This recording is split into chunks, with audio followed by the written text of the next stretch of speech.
आज से ऑलमोस्ट 90 साल पहले किसी ने सोचा भी नहीं होगा कि सेंट्रल यूएसए के छोटे से टाउन में जन्मा एक बच्चा एक दिन दुनिया का सबसे अमीर आदमी बनेगा एंड शेयर मार्केट में रूल करेगा।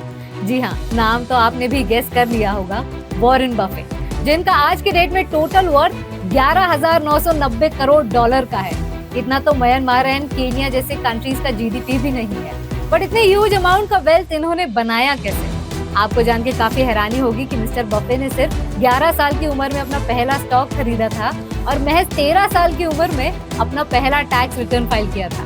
बट इनकी एक्चुअल जर्नी की शुरुआत होती है 1956 से, जब इन्होंने अपनी खुद की investment company Buffett partnership limited बनाई थी और उसके जरिए कई अंडर वैल्यूड कंपनीज में इन्वेस्ट करना शुरू किया था। ऐसी ही एक अंडर वैल्यूड कंपनी थी बर्कशायर हैथवे, जो कि टेक्सटाइल सेगमेंट में ऑपरेट करती थी।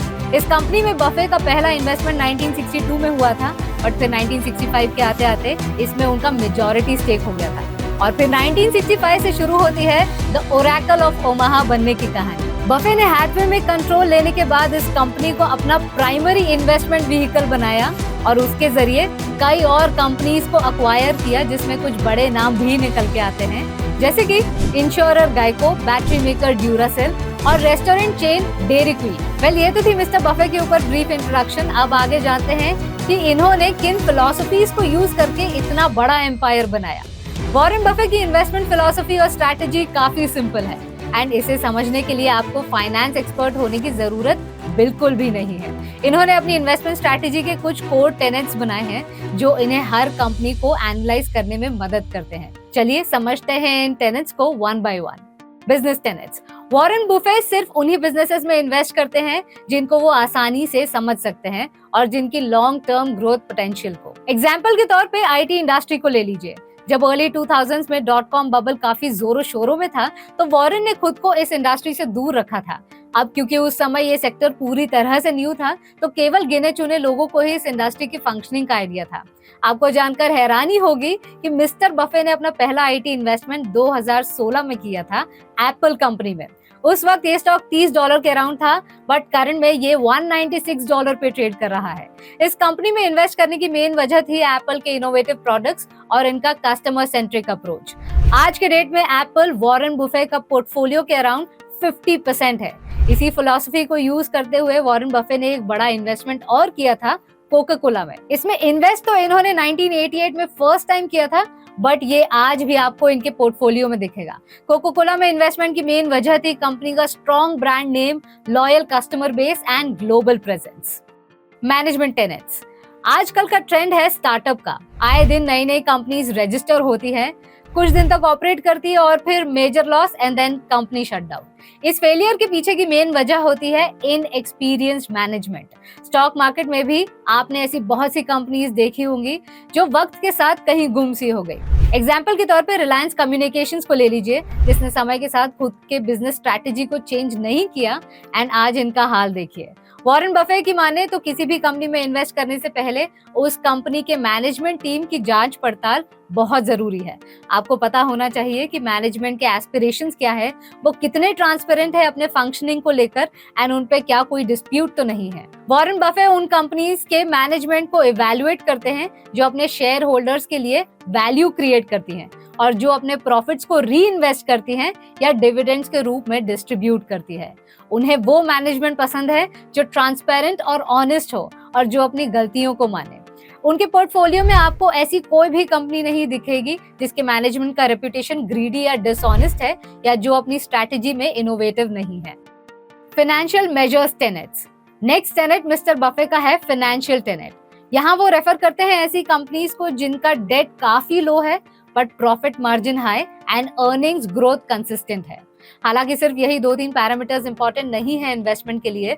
मिस्टर बफे ये भी इवैल्यूएट करते थे कि कंपनी अपने कैपिटल को कितना इफेक्टिवली यूज कर रही है एंड उस अकॉर्डिंग क्या इकोनॉमिक वैल्यू ऐड कर रही है। इस पैरामीटर पे वॉरेन बफे का जो सबसे नोटेबल इन्वेस्टमेंट निकल के आता है वो है अमेरिकन एक्सप्रेस। बात है 1963 के दौर की, जब सैलड ऑयल स्कैंडल ने अमेरिकन एक्सप्रेस को बहुत बड़ा लॉस दिया था। हालांकि तब भी इनका क्रेडिट कार्ड बिजनेस बढ़िया चल रहा था। मिस्टर बफे ने इनके इस बिजनेस के स्ट्रेंथ को समझा एंड जब इस कंपनी के शेयर होल्डर्स काफी शॉक में थे, तब इन्होंने इसमें 5% स्टेक लिया।